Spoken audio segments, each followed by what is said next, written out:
So, hi. The last video was quite hectic for me.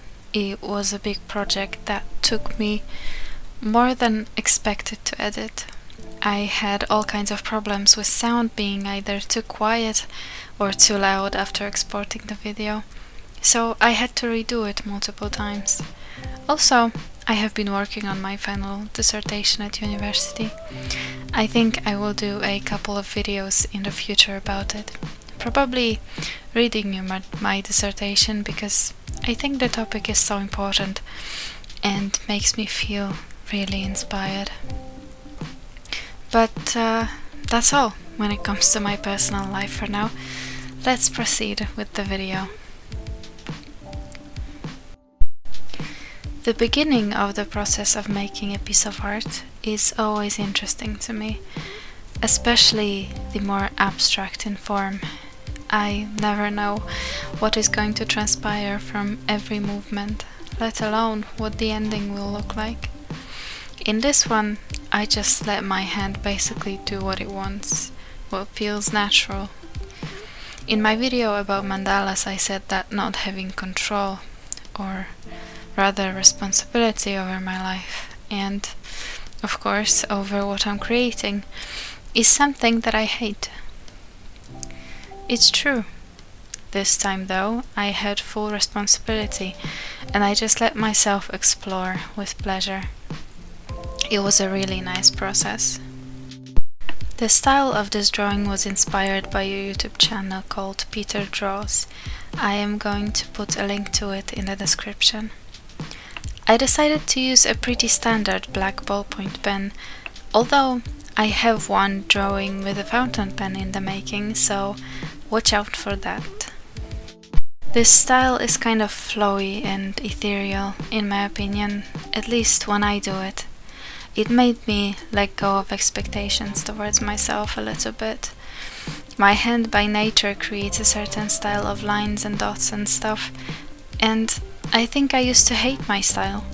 I was angry that it wasn't ethereal and delicate enough, that it wasn't loose enough.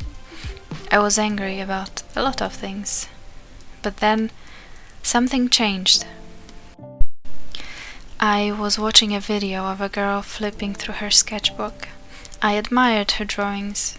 They had a certain mood to them that I liked. They were loose, but not too much, had good composition and were just pleasant to look at. Then I thought, what if this was my video and these exact drawings were mine? Suddenly, my whole outlook changed. It was like a switch in my mind. The drawings were not that pretty anymore. The style was mediocre. I saw every little mistake. Every part could have been done better in my mind. All because I said to myself that they were mine. I was mean. I was cruel. And to who? To myself. How did I expect to feel good with anything ever with this attitude? So, this drawing to me is an exercise in letting myself exist, letting my style flow and just do things without behaving like a monster towards myself. With that thought, we can go a little deeper about personal responsibility. All these years I thought I was an innocent victim of circumstance or whatever, that people just don't like me or something, but I'm doing nothing wrong. Now, I wasn't particularly unpopular or bullied or anything of that sort. If I wanted to talk to people, they would respond, and usually really nice, but something in my head made me feel lonely, made me believe with time that I was somehow hated. And so I realized that I was a perpetrator towards my own self. I didn't want to hang out with myself. Other people were completely fine with my existence. I was victimizing my own self in my mind. And at the same time, I was surprised that I didn't work properly, that I didn't think properly. Really? Would you want to cooperate with someone who treats you that way? Who berates you for the mere fact that you want to say something? Because it might come out stupid or whatever else excuse I could find. Who hates you for the fact that you want to do and create things? Who treats you significantly worse than she treats everyone else? And who thinks that most of the things you do are a mistake? I know I wouldn't. So I'm not surprised by the fact that I don't work how I would like to. Of course, I will not work properly if I treat myself this way. I will get anxious, stressed, and overwhelmed. It's kind of like having an evil prison guard standing behind you and yelling at you 24/7. It's hell. So, deep breath. This piece of art is me trying to be gentle with myself, to appreciate what incredible abilities I have and who I am. Instead of berating myself, I'm feeling my worth, and it is there in any of us. What you feel or don't feel depends on what you believe. If you believe that you don't have worth or don't deserve anything or whatever toxic belief you might have, you will not feel it. I mean, your worth or whatever else. You might feel slight or even overwhelming discomfort though. To me, it's hope. It means that my body is still there and still trying to fight my stupid beliefs. It is always a sign that there is something that my mind is trying to tell me. It's kind of poking me from the inside, saying, hey, on that topic that you just thought about, there is more to it than you choose to believe. But to really feel it, to feel what is behind that discomfort, you have to decide to believe it. Decide to let go of that old thinking. Let reality show you the truth. It's not easy, but it is the world of free will after all. You see and feel what you want to see. Literally. So, if you let it, it will come to you as natural as a gust of wind, because it was always there. It was just waiting for you to acknowledge the reality, whatever it might be, that you are not evil, that you deserve good things, etc. And it all applies directly to the outside world. If you don't hate and victimize yourself, you will take chances in life. One, because you will believe that you deserve to at least try, just like other people do. And two, because you will have the mindset to see those opportunities in the first place. It also applies to relationships, the more casual as well as closer ones.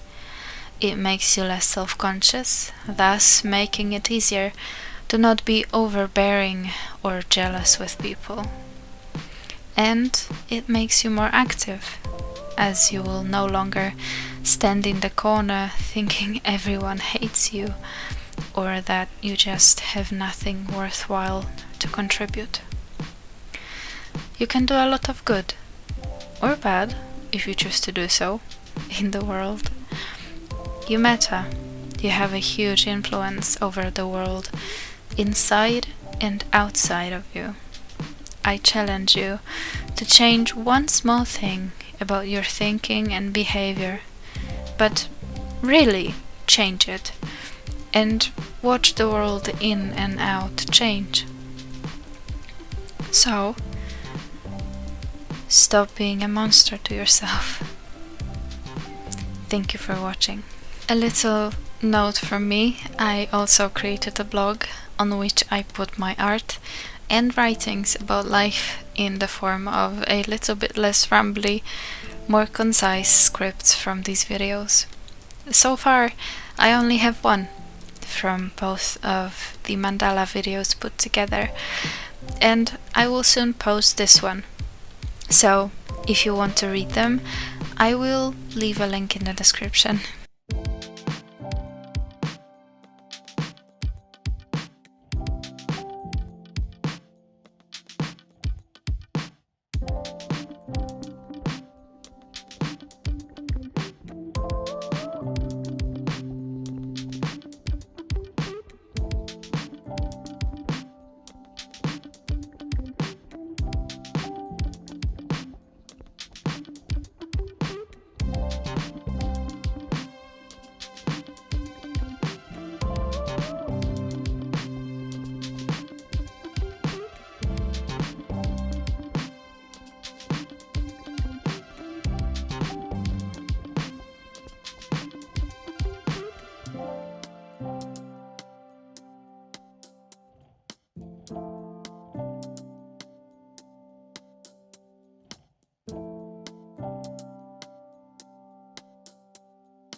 And another note from after I have already recorded the first part.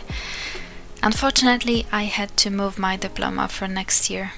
Right now, it is quite sad, but I think it will be more important to focus on the good things. For one, I don't have to worry about finishing last minute anymore. Two, this will give me time to actually focus on making money from art, rather than just doing it for a grade. I don't know how exactly I will do it, but I will. And I will be able to take you with me through the process of making my diploma. I think it will be interesting. There is no easy way. I think I gotta do what I actually want.